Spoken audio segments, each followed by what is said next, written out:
اس کے بعد دیکھیے یہ کوشچن ریٹ میں بھی آیا تھا اور بڑے بڑے ایگزاموں میں پوچھ لیا جاتا ہے کہ غزل کے لیے قافیہ کیا ہے؟ لازمی ہے، یعنی ضروری ہے۔ اردو میں کیا ہے؟ بغیر قافیہ کے غزل کہنا ممکن ہی نہیں ہے، یعنی قافیہ کا ہونا ضروری ہے۔ اس کے بعد دیکھیے غزل کے تمام مصرے ایک ہی وزن اور ایک ہی بحر میں ہوتے ہیں، چاہے اسے کسی بحر میں استعمال کر لے جائے، چونکہ اردو کے اندر 19 بحریں استعمال کی جاتی ہیں، ٹھیک ہے۔ اردو شاعری میں کتنی بحریں استعمال کی جاتی ہیں؟ 19 بحریں۔ اب جو بحروں کا علم ہوتا ہے اسے علم عروض کہتے ہیں، جس کے اندر پوری بحروں کو سکھایا جاتا ہے، جیسے بحر متقارب ہے، بحر حج ہے، ٹھیک ہے، ان ساری بحروں کے بارے میں بتایا جاتا ہے۔ بہرحال اردو میں غزل گوئی کی جو شروعات ہوئی ہے وہ حضرت امیر خسرو رحمہ اللہ سے مانی جاتی ہے۔ حضرت امیر خسرو جنہیں طوطی ہند کہا جاتا ہے، قصہ ہے چہار درویش کا رائٹر ہیں یہ امیر خسرو، تو ان سے غزل گوئی کی شروعات مانی جاتی ہے۔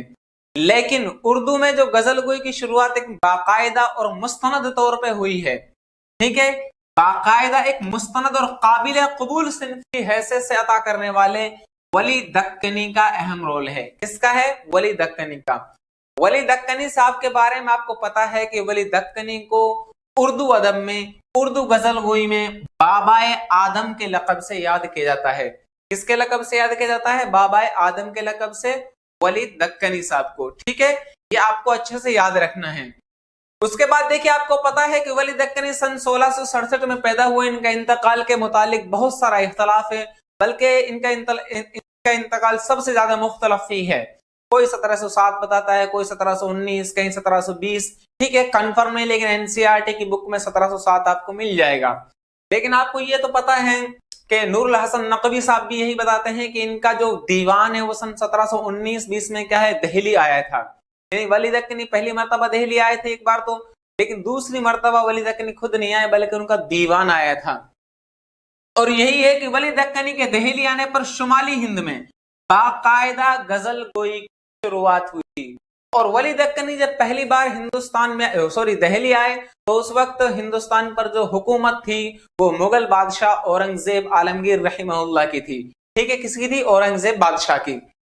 بہرحال اردو کا سب سے پہلا صاحب دیوان شاعر یہ قلی قطب شاہ کو مانا جاتا ہے، جو ساؤتھ انڈیا کے ایک نواب تھے، کون؟ قلی قطب شاہ۔ تو کوشچن یہ آ سکتا ہے اردو کا پہلا صاحب دیوان شاعر کسے مانا جاتا ہے؟ تو کون ہے وہ؟ قلی قطب شاہ۔ قلی قطب شاہ، وجہی، ملا وجہی صاحب، اسی طرح غواسی، نصرتی، سراج، ولی اور شوقی، یہ دکن کے مشہور غزل گو شاعر ہیں۔ کوشچن یہی کئی بار پوچھ لیا جاتا ہے، بڑے بڑے ایگزاموں میں بھی آتا ہے، چونکہ آپ کا اسٹینڈرڈ بھی بہت ہائی ہے تو یہی پوچھا جاتا ہے کہ کون سا دکن کے شعراء میں سے نہیں ہے۔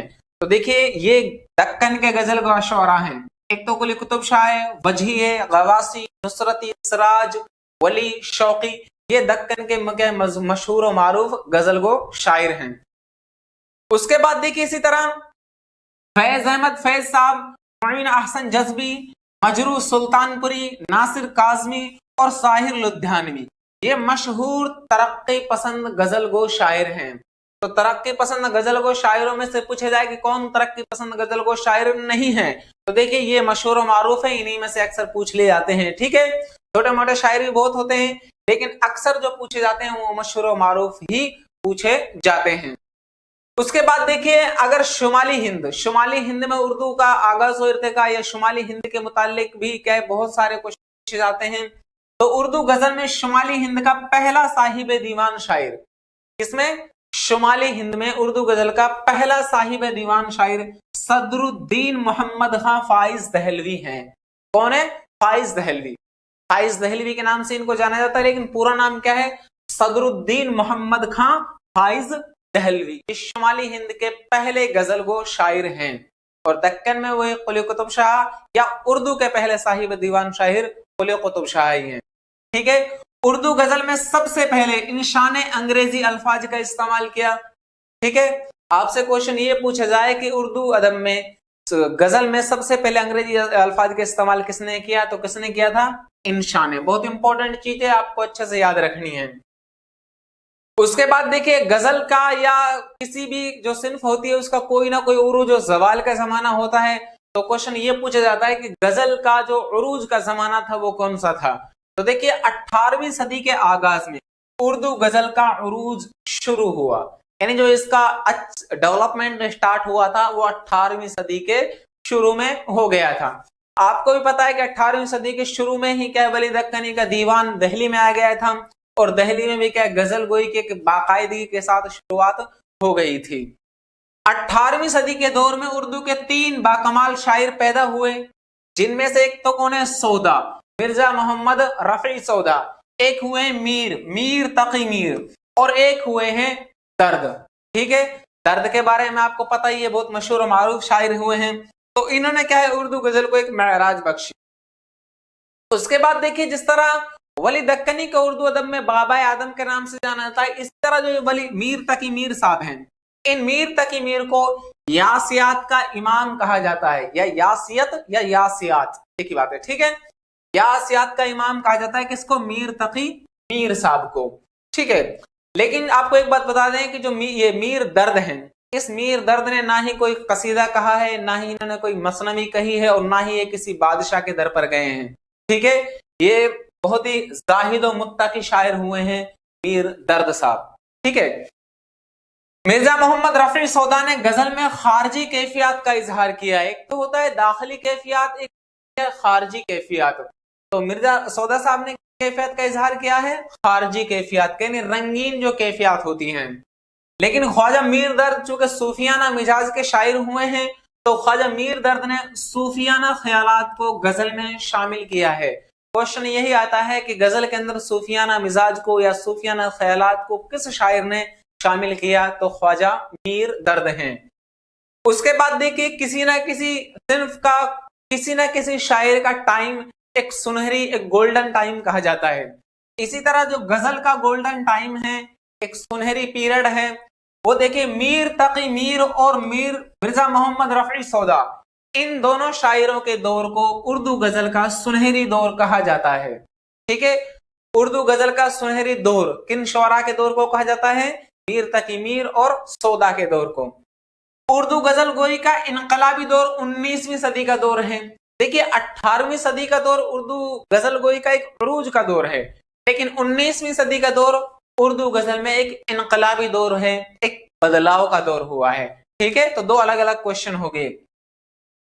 اس کے بعد دیکھیے جدید غزل کے عناصر اربع، جس طرح جامعہ ملیہ اسلامیہ یونیورسٹی کے ایک ارکان ثلاثہ ہیں، ٹھیک ہے، اسی طرح غزل میں کیا ہے عناصر اربع کے نام سے جانے جاتے ہیں، 4 مہتوپورن عنصر۔ وہ کون کون ہیں؟